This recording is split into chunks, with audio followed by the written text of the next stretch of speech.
Olá você telespectadora, olá você telespectador da TV Cultura Litoral. A partir de agora você acompanha a edição do Opinião 2.0 desta sexta-feira. O comentarista que participa hoje do time aqui da TV Cultura Litoral é o Roberto Mohamed e nós temos a honra, o prazer de receber como convidado o Procurador de Justiça Luiz Salles, que o Mohamed vai apresentar. Boa tarde, Mohamed. Boa tarde, Paulo. O Luiz é uma pessoa, eu tenho o orgulho de conhecer o Luiz há muito tempo, antes dele entrar no Ministério Público. O Luiz se formou no ano em que eu entrei na Faculdade de Direito.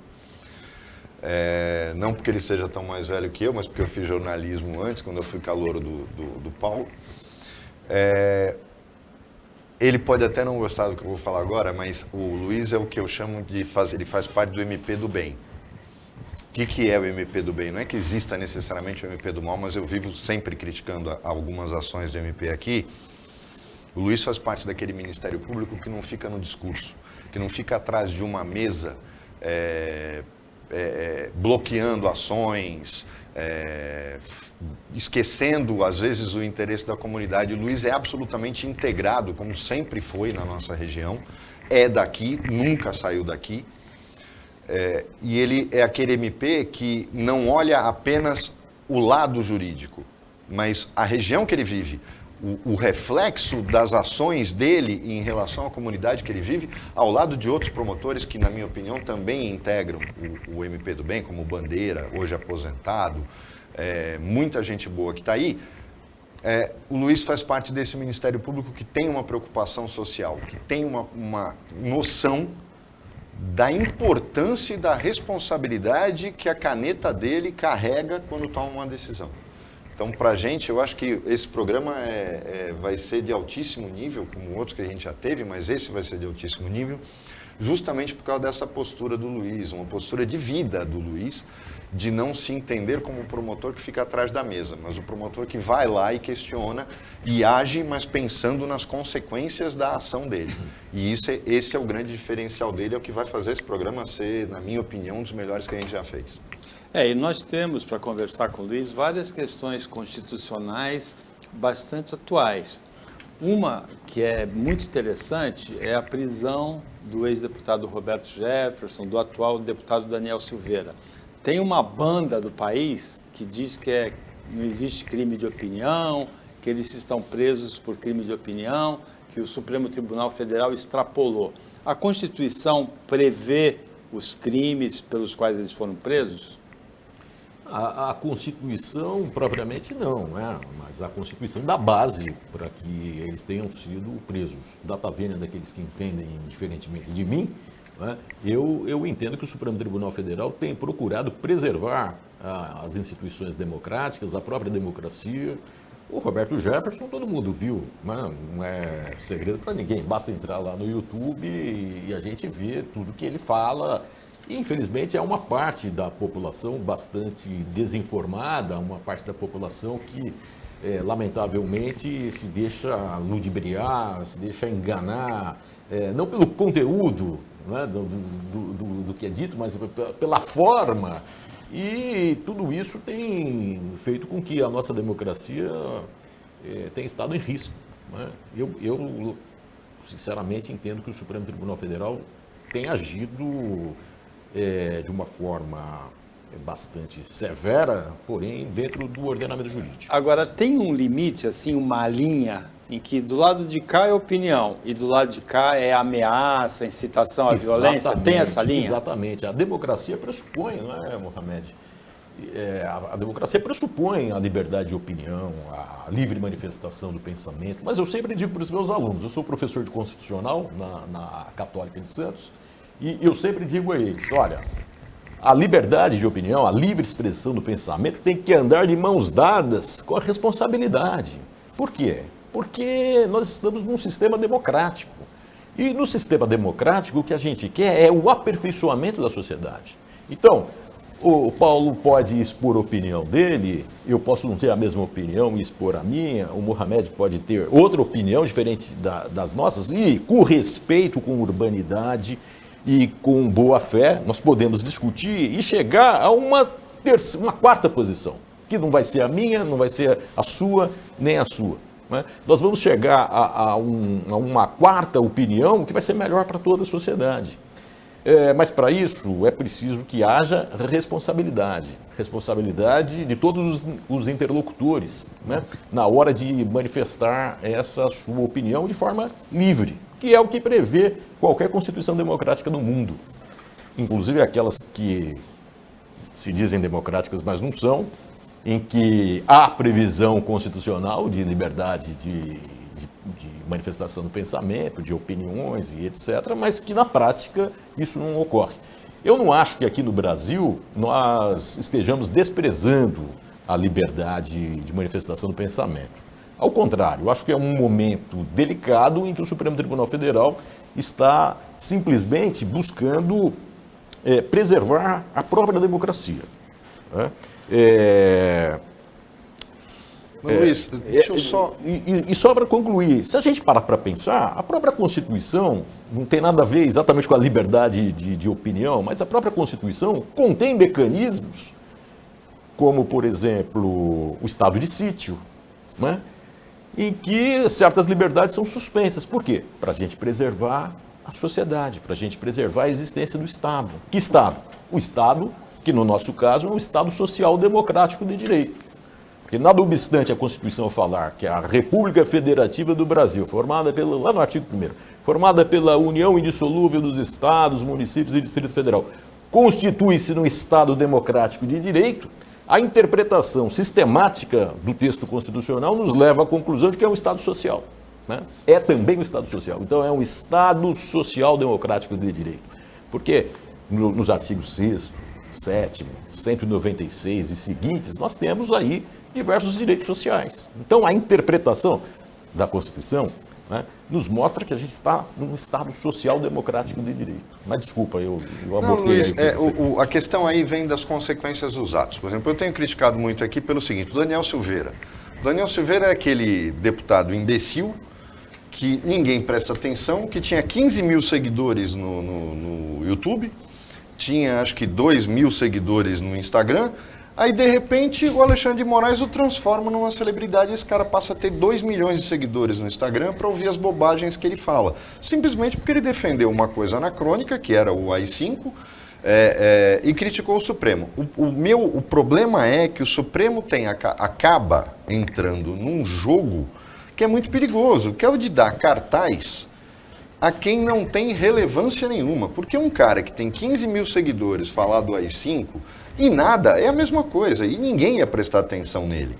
Porque ele por pouco nem é reeleito, não é eleito no Rio de Janeiro, ele entrou por causa da onda do Bolsonaro, pelo PSL. No caso do Roberto Jefferson, o Roberto Jefferson, na verdade, não tinha que ter sido preso, ele tinha que ser internado numa clínica psiquiátrica, né? A gente sabe que ele é bandido, mas ele é louco também. Ficou louco depois. Então, o problema, Luiz, é onde o Supremo acaba entrando no jogo de quem quer atenção. Porque a gente nota claramente que o Bolsonaro e os seus asseclas, eles querem manter o conflito constante, a beligerância constante, porque é o único, o único meio deles conseguirem estar sempre sendo notícia, mesmo quando eles não têm absolutamente nada de novo e relevante para mostrar. Então, o meu medo... e aí tem uma coisa que eu queria que você falasse também, porque hoje, talvez em 40, 50 anos, seja a primeira vez que não tem ninguém do Ministério Público no Supremo Tribunal Federal. Certo. Sempre houve um representante do Ministério Público no Supremo Tribunal Federal. Você não acha que isso talvez faça um pouco falta, essa visão que havia? O último foi o último decano que a gente teve no tribunal. José Celso. Você não acha que faz falta isso e que é um problema quando ninguém lembra de levar ao Supremo algum representante do Ministério Público? Então, não vamos dizer assim que ele é propriamente um representante do Ministério Público, porque ele acabou saindo antes. Mas o Alexandre de Moraes trabalhou comigo na Promotoria de Justiça de Defesa da Cidadania da capital. Foi meu professor no Mackenzie. Foi seu professor no Mackenzie. Então, o Alexandre foi promotor, depois ele acabou... Só uma parte. Ele é corajoso mesmo? Ele é. Ele é, e eu vou lhe dizer uma coisa, é uma opinião minha, né? Eu acho que, pelo que eu conheço do Alexandre, a hora que as condições estiverem melhores do país, eu acho que muita gente vai enfrentar uma situação difícil. Ele é corajoso. Então, eu posso dizer que ele é um representante do Ministério Público, né? Muito embora ele tenha deixado a carreira antes, ele foi ser secretário de Estado, ele também, enfim, ele resolveu advogar. O advogado pode ficar rico, né? O promotor fica bem de vida, ninguém pode reclamar, mas o advogado pode ficar rico. E o Alexandre, acho que... Aqui na mesa nós temos um advogado, inclusive, né? Pois é. Ô, Luiz, eu queria te perguntar uma coisa, porque hoje de manhã foi o objeto de discussão na Rainha do Embaré, essa questão do Robinho. E eu vejo que as pessoas têm muita dúvida sobre isso, mas até pela questão processual. Robinho foi condenado na Itália por um crime que também tem previsão de prisão no Brasil, que é o de estupro. Só que ele não pode ser extraditado, ou seja, ele não vai poder cumprir a pena na Itália, porque a Constituição proíbe que o brasileiro nato seja extraditado. Mas o governo italiano tem uma possibilidade, baseado na nossa lei e nos acordos que o Brasil tem, de pedir o cumprimento da pena no Brasil, através de uma ação de cumprimento no Supremo Tribunal Federal, cumprimento de sentença estrangeira. Você acha, porque seria algo, na minha opinião, até onde eu tenho conhecimento, seria algo inédito, do Supremo dar cumprimento de sentença criminal estrangeira no Brasil. Eu acho até que é o STJ, viu? É no o STJ? Supremo Tribunal de Justiça. Você acha possível que isso aconteça? É preciso verificar se tem tratado, né, entre o Brasil e a Itália, mas eu acredito que... Eu vejo o Battisti, o Cesare Battisti, lembra? Por que ele não foi... Bom, depois o Poder Executivo não quis extraditá-lo, porque ele não era brasileiro nato. Então o brasileiro naturalizado pode ser extraditado. Ele casou com uma brasileira e teve filho brasileiro. Ah, não. O Cesare? Não, esse é o assaltante do trem pagador. O inglês, né? eu esqueci o nome dele. E aí também já era outra legislação, né? Tudo isso foi mudando. Agora nós temos uma nova legislação sobre imigração e ela contém alguns dispositivos que tratam desse assunto, né? Eu acredito que haja esse tratado entre a Itália e o Brasil, mas não havia no caso do Cesare Battisti, né? Então, havendo, eu acho que ele pode cumprir essa pena aqui, sim, né? O Superior Tribunal de Justiça pode reconhecer a validade da sentença estrangeira e determinar, diante de um procedimento, o cumprimento da pena.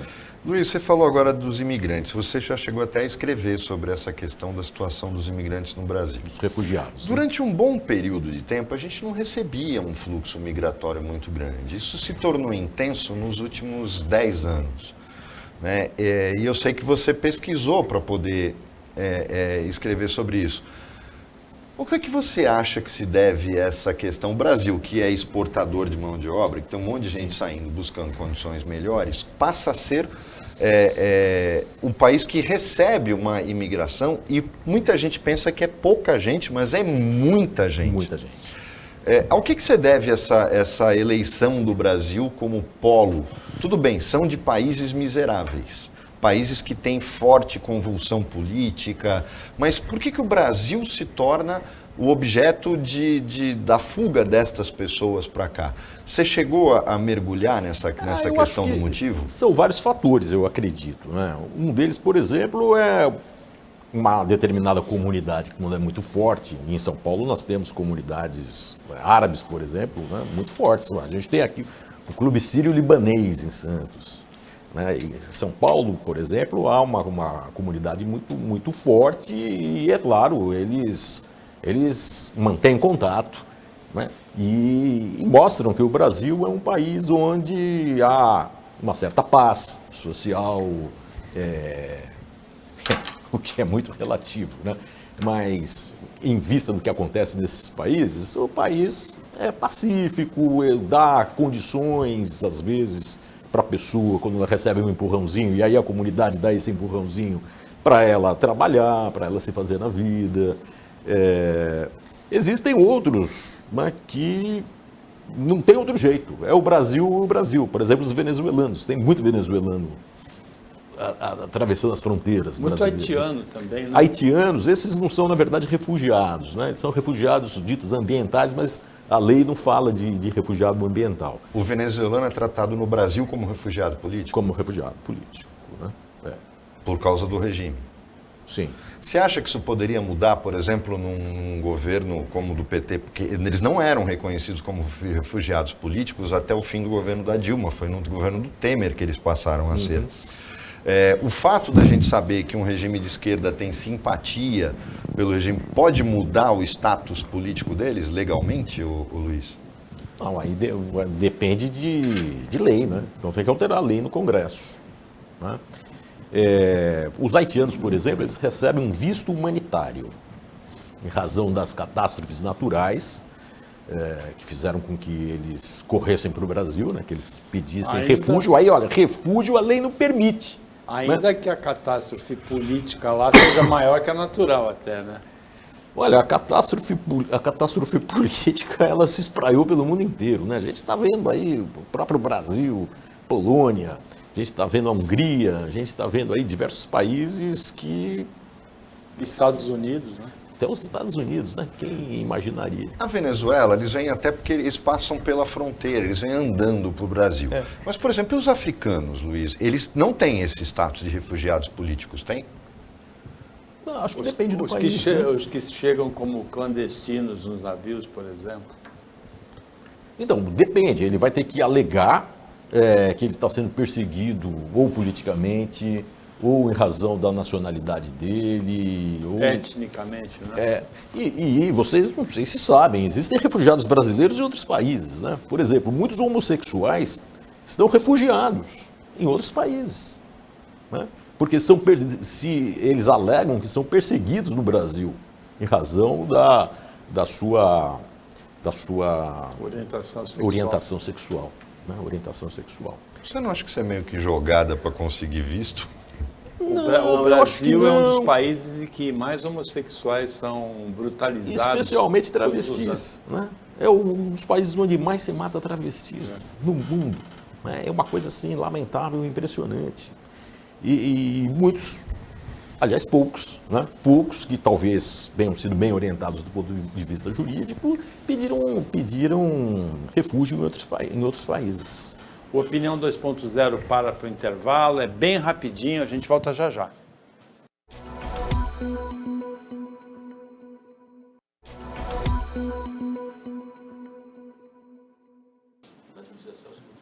Voltando ao Opinião 2.0 desta sexta-feira, o Roberto Mohamed é o comentarista e nós recebemos com muito prazer, muita honra, o Procurador de Justiça Luiz Salles. O Procurador de Justiça, a função dele é avaliar os atos, os delitos, para saber se caracterizam crime, se não caracterizam, se o Estado ou se a União devem processar, né, devem acionar os autores. Mas nós vamos passar essa atribuição para você, telespectadora, você, telespectador. Nós vamos passar 2 áudios, 2 declarações em ocasiões diferentes, uma na Rádio Bandeirantes, uma na Rádio Jovem Pan, do presidente Jair Bolsonaro, e você, telespectadora, você, telespectador, vai dizer para a gente o que isso caracteriza. O Luiz Salles também vai falar. Vamos lá. Eu fiz um compromisso com ele, porque ele abriu mão de 22 anos de magistratura. Eu falei, a primeira vaga que tiver lá está à sua disposição. Obviamente, ele teria que passar por uma sabatina no Senado. Claro. Eu sei que não lhe falta competência para ser aprovado lá, mas uma sabatina técnico-política, tá certo?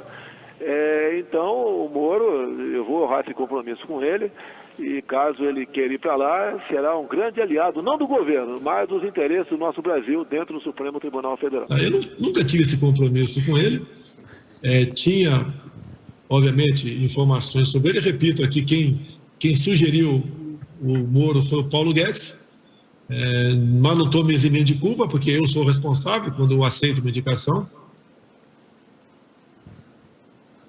normal. A gente está falando de um psicopata na presidência, que eu tenho dito aqui sempre.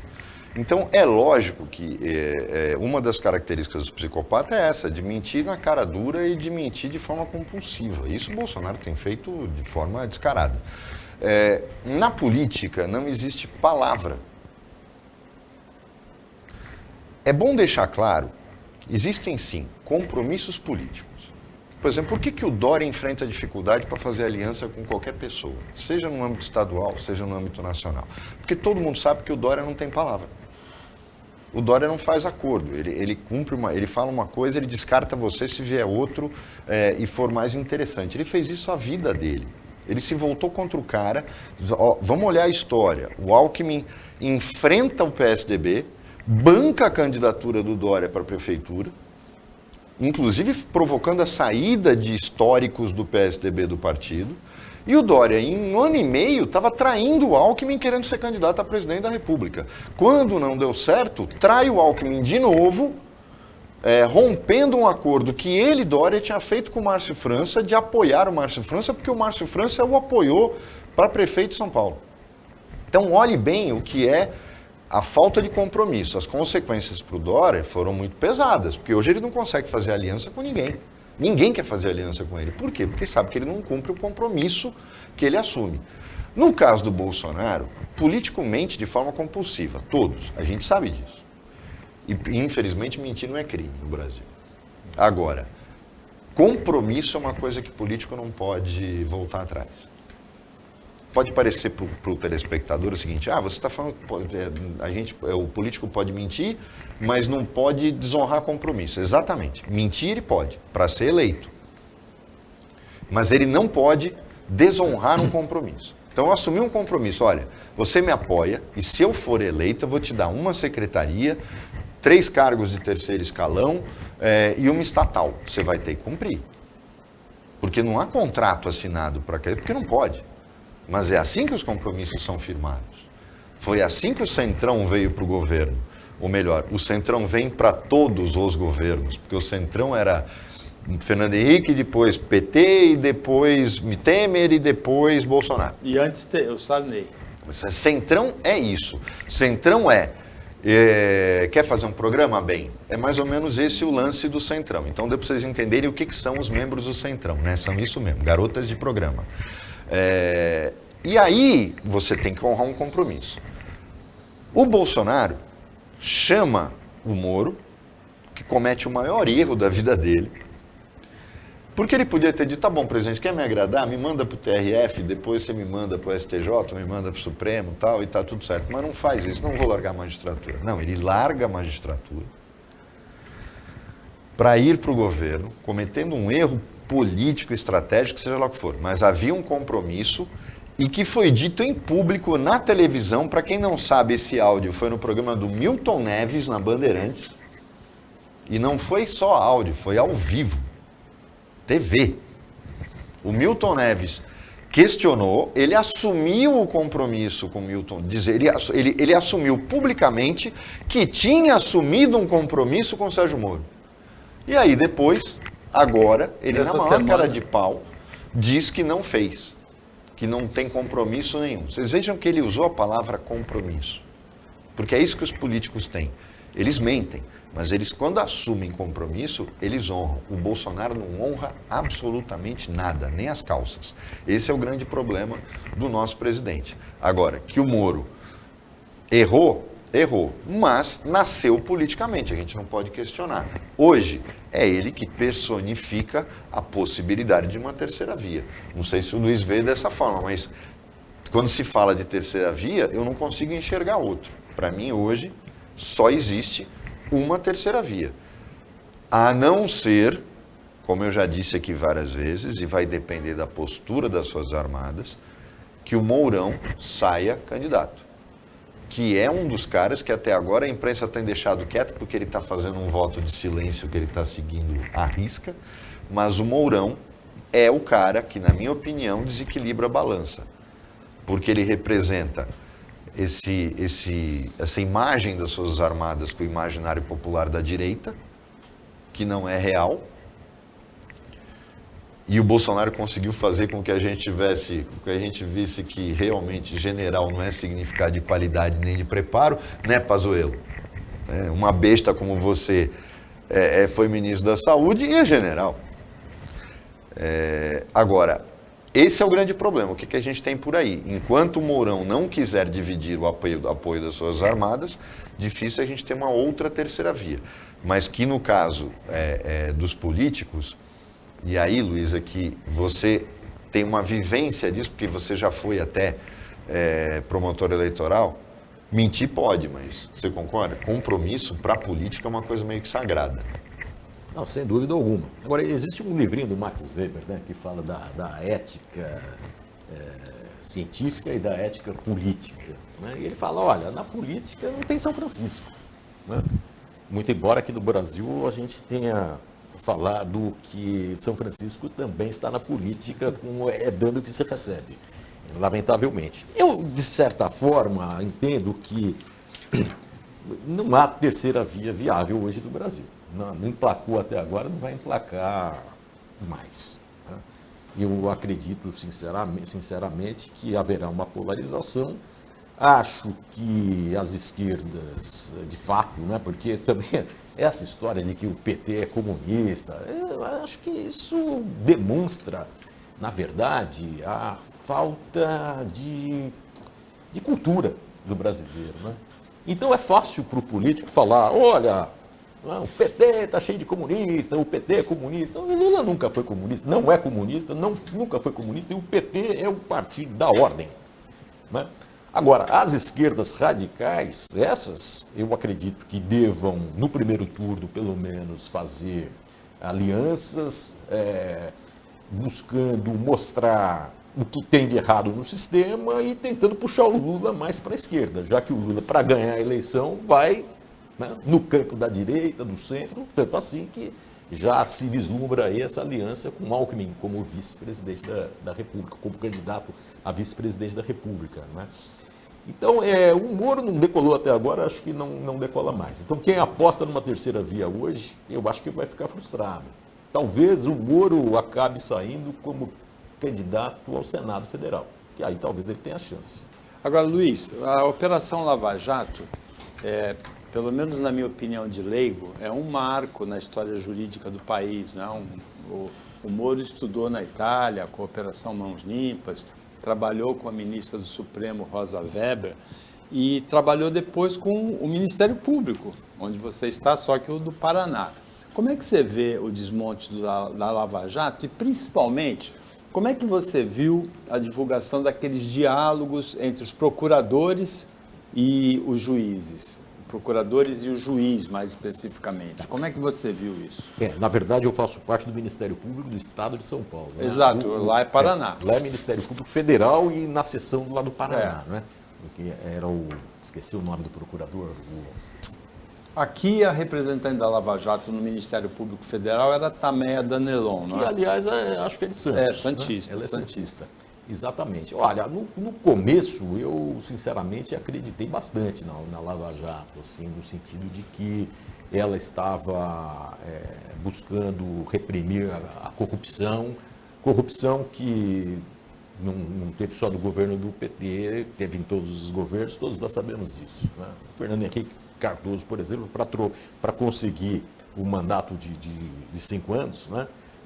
De reeleição, desculpa, a reeleição, isso aí foi o Sarney. A reeleição, ele teve que fazer uma negociação lá, a gente sabe que tipo de negociação que foi feita. Então, corrupção existe em qualquer governo. Agora, o PT, né, ele ia lá no meu gabinete, através dos seus deputados, isso eu estou falando lá do Ministério Público em São Paulo, na Promotoria da Cidadania, né, ia lá falar que nós somos os puros, não praticamos corrupção. Depois começaram a aparecer os boatos acerca, e se concretizaram, né, deixaram de ser boatos, não, do Palocci, como prefeito de Ribeirão Preto. Depois ele virou ministro. Então, no começo eu acreditei bastante na Lava Jato. Mas a gente foi vendo, né, que havia ali algumas, eu vou usar assim, uma expressão não jurídica, uma certa forçação de barra em relação a certas coisas. E até um amigo meu indicou uma série na Netflix, que eu estou tentando lembrar aqui, Vendetta. Um amigo meu indicou essa, e eu fui assistir. Vale muito a pena, porque mostra uma juíza lá na Itália que combateu a máfia siciliana e depois ela acabou designada para trabalhar num setor em que, muito interessante isso, né? Um setor em que, olha, ao invés da gente prender os mafiosos, nós vamos sufocá-los do ponto de vista econômico. Só que praticou uma série de arbitrariedades, ela perdeu o cargo. Nesse Vendetta, podem assistir, que é maravilhoso, sabe? E tem um jornalista, né? Aliás, o protagonista é um jornalista que abre uma televisão lá na Sicília, onde eu estive, é um lugar maravilhoso, a Sicília. Né? E a gente vê ali como a magistratura se perdeu, o Ministério Público se perdeu em alguns momentos, né? E eu acho que foi o que acabou acontecendo aqui também. Né? E do ponto de vista político, acho que realmente o Moro, quando aceita, duas coisas que me fizeram olhar com outros olhos para a Lava Jato. Em primeiro lugar, quando ele requenta, antes do segundo turno da eleição presidencial, o que o Palocci tinha falado, como é que é a delação premiada do Palocci. Ele requentou aquilo, como se fosse algo novo. Então ali eu já, peraí, você está se metendo em política, então você não... Então essa foi a primeira coisa. A segunda coisa foi aceitar o cargo de ministro, né, no governo Bolsonaro. Então ali eu achei que ele mostrou que ele estava de fato comprometido com um projeto político. E eu achei isso muito lamentável. Eu acho que tirou toda a legitimidade da Operação Lava Jato. Quanto à pergunta dessa relação dita promíscua pelos advogados entre membros do Ministério Público e magistratura, eu vou lhe dizer uma coisa. Eu lembro bem, no começo da minha carreira, nos fóruns do interior, Jacupiranga, Registro, Iguape não, mas nos outros, sabe como é que é? Ele sabe como é que é, porque aqui está a sala de audiências, aqui tem um corredor com uma porta para o corredor, aqui tem uma porta para o gabinete do juiz e aqui tem uma porta para o gabinete do promotor. Acabou a audiência, o juiz passa lá, vamos tomar um café? Você vai tomar um café. Você fala de processo? É claro que você fala de processo. É óbvio, mesmo que você, não, é melhor a gente não falar de processo. Cansei de falar isso aqui, de falar isso aqui. Foi ridícula a alegação dos advogados, como se fosse uma relação promíscua. Que eu até acho... Iguape não, né? Iguape não, porque é um fórum, é uma estrutura arquitetônica diferente, né? O fórum de Eldorado Paulista também é como o de Iguape. Eu brinquei, porque a minha família é de Iguape. Ah, um lugar maravilhoso. Luiz, até em Santos, até o tribunal, o Ministério Público ter alugado aquele prédio na São Francisco, os promotores todos tomavam café com os juízes no 7º andar do fórum. Eu cansei, eu fui promotor de justiça aqui entre 1993 e 1995, é isso mesmo. Era a sala de lanches do 7º andar. Eu cansei de defender, já falei textualmente aqui, que eu acho que o promotor devia tomar café com os delegados e não com os juízes. Mas uma vez eu fiquei surpreso quando eu ouvi de um promotor que chegou a ser, foi o procurador de justiça anterior, que também foi meu professor no Mackenzie, textualmente que os delegados foram responsáveis por esse afastamento em relação aos promotores, porque eu sempre defendi o seguinte: o inquérito é do promotor, não devia nem ter nem despacho de juiz. Também acho. O processo, o delegado encaminha para o promotor prorroga o prazo, diz as provas que quer, volta para o delegado, isso iria agilizar a investigação se a gente desjudicializasse o inquérito. O inquérito é peça de investigação, o juiz não tem nada que está lá. O juiz atua quando você, como promotor, pede uma escuta telefônica, uma prisão preventiva. Mas por que você acha que esta mudança não acontece, o Luiz? É o judiciário que não quer abrir mão? Os políticos querem que os inquéritos demorem? Ou é o Ministério Público que não quer essa relação direta? O Luiz Salles esclarece essa questão depois do intervalo. A gente volta já já.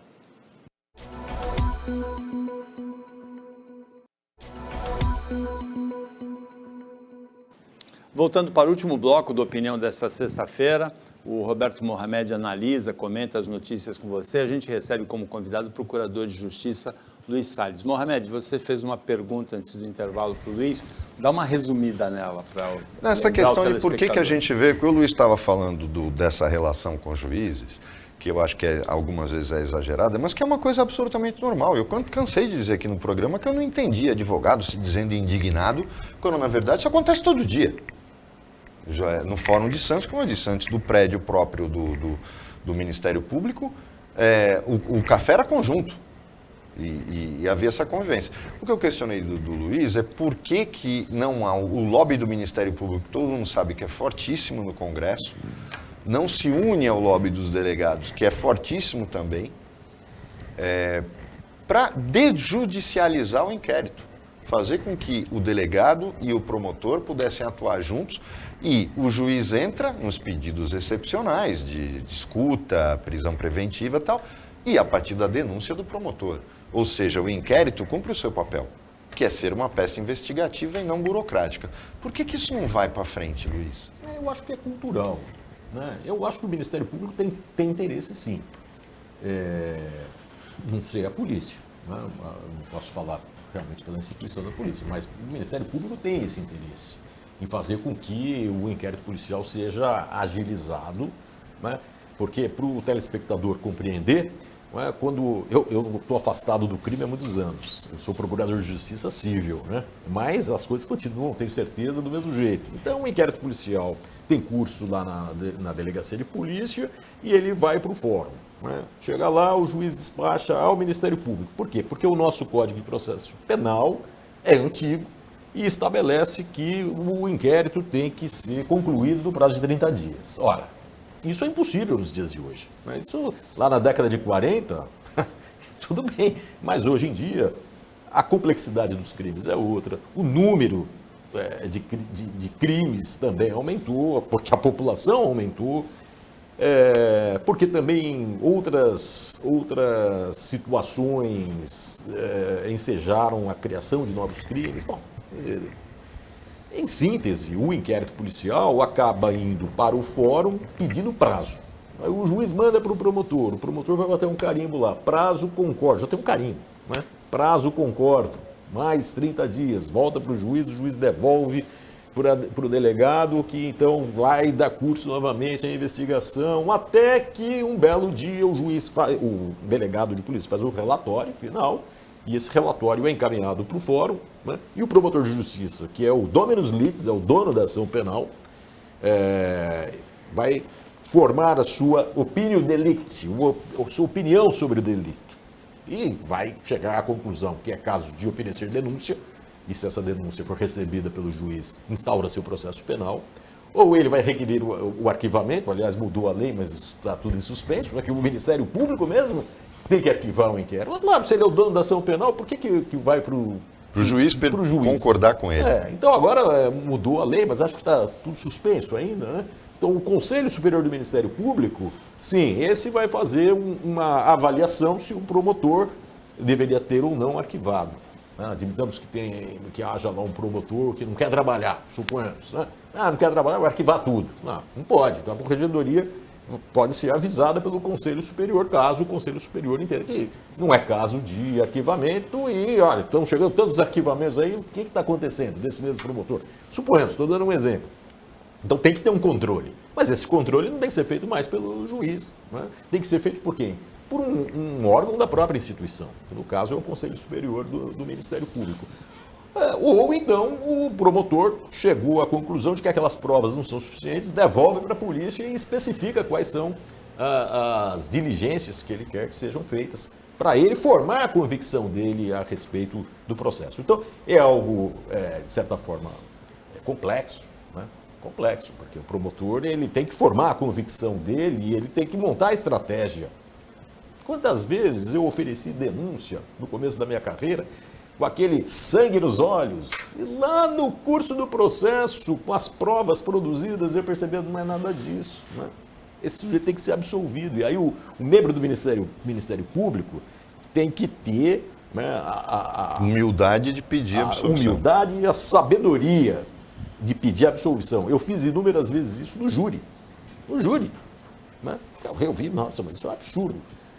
Uma das vezes até contra a técnica jurídica, porque eu realmente fiquei, né, nem deveria falar isso aqui, né, mas já prescreveu. Olha, Eu acho que o Ministério Público quer sim essa mudança, né? Não sei se o resto da sociedade está empenhado e se sabe disso, que o inquérito demora, ele é moroso. Eu não sei se todo mundo sabe disso. Você não acha que uma das coisas é essa coisa cartorial do nosso direito, essa coisa da herança portuguesa de tudo no papel? Porque se o inquérito é seu, você podia ligar para o delegado e dizer, olha, eu quero que você faça essa investigação para mim e junte no inquérito. Resolveu o problema, você não precisa, vai papel, volta papel. Numa era digital, isso não tem mais sentido. Você não acha que é isso que... E aí vem, quem é a maior vítima disso? Os grupos que hoje financiam deputados, financiam o Congresso, que acaba fazendo as leis. Beneficiários. Quer dizer, os beneficiários são os caras que fazem as leis, de forma direta ou indireta. Mas você não acha, Luiz, que... porque politicamente o Ministério Público é muito forte no Brasil, desde a Constituinte. Eu acho, tanto que eu abri falando isso, né? É uma questão cultural, lembra? Eu abri falando isso. É uma questão cultural, é essa questão cartorial mesmo. É perfeito.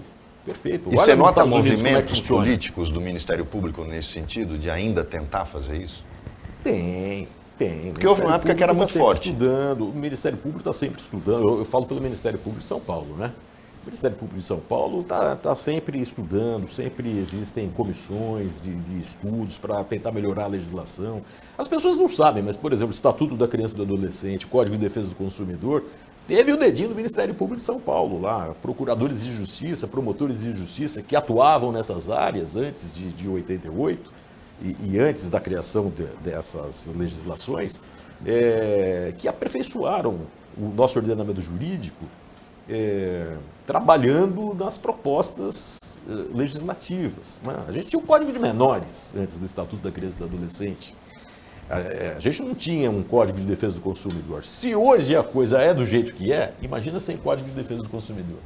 Às vezes as pessoas falam, poxa vida, mas não respeitam o consumidor, um absurdo. Eu falo, imagina se não tivesse o Código de Defesa do Consumidor. Uma preocupação do Constituinte de 88. O Código já vai para 30 anos, começo da década de 90, sim, né? Sim.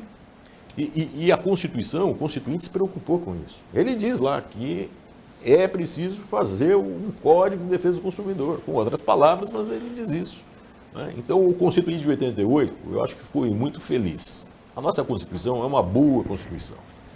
Eu acho que a gente precisaria, na verdade, de uma Constituinte só para a questão política. Não vamos mexer no resto da Constituição. Eu acho que a nossa Constituição é uma Constituição boa, né? Ela foi inspirada na Constituição portuguesa, na Constituição espanhola, que por sua vez foram inspiradas na Carta de Bonn, né? Na Constituição alemã do pós-guerra. E é uma boa Constituição. Agora, a questão dos direitos políticos, eu acho que a gente precisa mudar. A reforma política, me parece, ela é imprescindível para a gente melhorar o nível político no Brasil. A reforma política seria a mãe de todas as reformas, né? Agora, Mohamed, a Anvisa, apesar de toda a pressão, aprovou a Coronavac ontem, a vacina pediátrica da Coronavac, para crianças não entre 3 e 17 anos, como pedia o Butantan, mas entre 6 e 17 anos. Tem um aspecto interessante aí que o presidente Jair Bolsonaro bateu de frente com a Anvisa. Muita gente esperava um piti dele se a Coronavac, que é a vacina do inimigo do Dória, fosse aprovada para crianças, mas ele está no Suriname, a mãe do presidente morreu. O Ronaldo Serápicos hoje me disse uma coisa interessante, ele também é comentarista aqui, que o Bolsonaro tem esse lado negativo do antivacina, mas ele tem um lado positivo também de, apesar de bater de frente com o Barra Torres, não demitiu o Barra Torres. Ele não pode demitir. O Barra Torres tem mandato, não pode ser demitido. Mas ele explicou isso, mas pode criar uma situação que inviabilize. Não. Aí o meu ex-amigo Ronaldo Serápicos. Ex-amigo, né? Segunda vez que eu mando mensagem para ele no final do ano, ele visualiza e não responde. Eu não sei o que está acontecendo com o Serápicos, porque eu não sei o que eu fiz para ele até hoje, mas ele era meu grande amigo e hoje eu chamo ele de ex-amigo.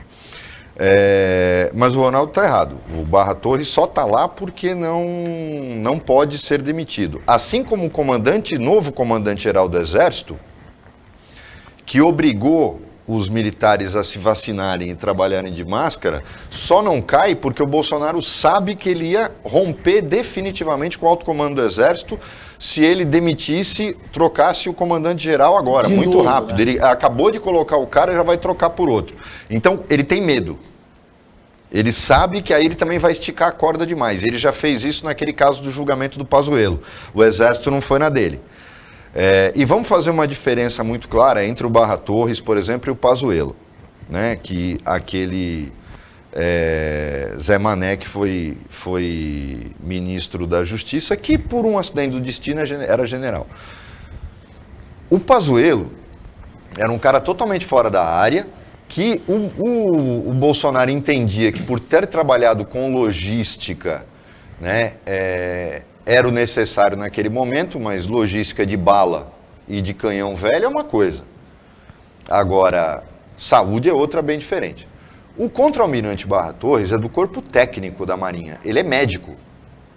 Totalmente diferente. Ele não foi para a Anvisa por, precisa de um cara para disciplinar. Não, ele foi para a Anvisa dentro da formação dele. Barra Torres é médico. Pazuello era uma besta. É diferente. Completamente diferente. Quando a gente está falando, por que ele manteve o Pazuello? Porque o Bolsonaro gosta de ter imbecis a serviço dele. Todo psicopata adora. Por que o Barra Torres continua? Porque o Barra Torres é médico, é competente e tem mandato. Essa é a diferença. O Bolsonaro não é tão idiota a este ponto. Muito pelo contrário, é um psicopata inteligente, porque não pensem em vocês que ele fala essas bobagens que ele fala à toa. Ele quer o estado de beligerância constante para poder estar gerando notícia. Agora, tem uma coisa que eu queria saber também. O que ele foi fazer de relevante no Suriname? Para que as pessoas tenham uma ideia do que é o Suriname no mundo. No mundo. É mais ou menos a mesma importância que tem Gana na África. Porque a Guiné-Bissau, por exemplo, tem petróleo, tem ouro, Angola tem isso, Moçambique tem um terreno fértil, a África do Sul é um país... Gana não é nada. Tem a Etiópia, que só tem fome. É mais ou menos o Suriname. O Suriname é o final do aparelho digestivo da América do Sul. O que é que o Bolsonaro está fazendo lá? E num momento em que o Brasil passa por tudo que está fazendo. Na minha opinião, depois das férias que ele teve, de final de ano, ele foi fazer mais uma viagenzinha para descansar no Suriname. Porque a única coisa que tem no Suriname é tráfico de entorpecente. Mais nada, financiado pelo próprio governo. Mais nada, além de fazer fronteira com o Brasil. Com isso, chegamos ao final do Opinião 2.0? Já? Ou você quer alguma manifestação ainda do procurador? Não, eu só queria agradecer e convidar o Luiz para vir de novo, porque é raro a gente ter as pessoas que consigam emitir opinião, porque tem muito promotor que é travado, né, Luiz? Ele acha que... Eu acho que o Luiz, já quando chega para o procurador de justiça, uma vez o Nery, que é procurador de justiça e é irmão do Nery da PUC, autor do Código de Processo Civil. Está internado? O Nery falou isso para mim, falou, bom de ser procurador de justiça é que agora eu posso falar o que eu penso. Eu já estou no final da carreira. Mas a gente queria te convidar de novo, porque é muito difícil, é bom a gente ter este ponto de vista de quem está numa instituição que é necessária, mas que não pode perder também a ideia de que ela não é autônoma, ela age em função da sociedade. Então, os interesses da sociedade têm que ser levados em conta. E é um oásis dentro do deserto. Muitas vezes a gente tem promotores como você, membros do Ministério Público como você, que tem essa visão social. Então, a gente queria te convidar de novo para quando você tiver uma possibilidade de estar livre em Santos, de poder estar participando do programa com a gente. Eu que agradeço essas palavras elogiosas e de poder participar desse programa aqui com vocês que reconhecidamente são jornalista e advogado, no caso do Mohamed, né? Não só experientes, mas de grande qualidade. Né? Quem nunca ligou o rádio e viu lá um de vocês, ou os dois juntos, né, dando uma opinião, falando, esclarecendo a população sobre os mais diversos problemas. Então, para mim, também é uma honra estar aqui com vocês.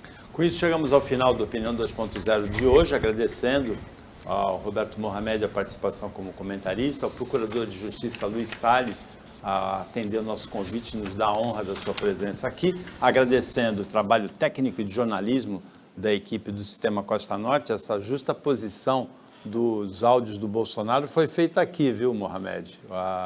Foi montada aqui. Não, o Davidson, quando quer caprichar, ele capricha. Você vê que ele colocou a foto do Barra Torres do ladinho da foto do Pazuello. E agradecendo principalmente a você, telespectador, que acompanhou a gente mais essa edição. Até amanhã, aliás, até segunda-feira, nesse mesmo horário de 15 para as 2, ou na reapresentação, segunda-feira um pouquinho mais tarde, hoje meia-noite, e um ótimo final de semana para você que você merece.